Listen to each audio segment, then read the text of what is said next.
हम हैं पवनपाल सर के सेट पे अलीपुर में डायमंड फार्म हाउस है।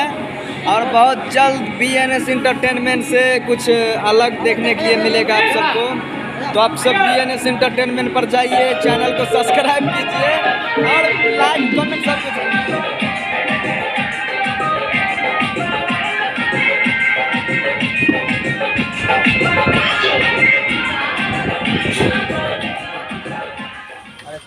हेलो फ्रेंड, देखिए बंसी आज साइकिल चला रहे हैं डायमंड फार्म हाउस में।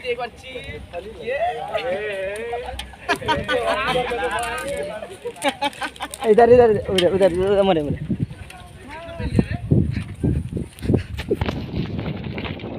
क्या हाल है बच्चा सबका है दौड़ रहा है, बता तो कितना कड़ी मेहनत लेकर आया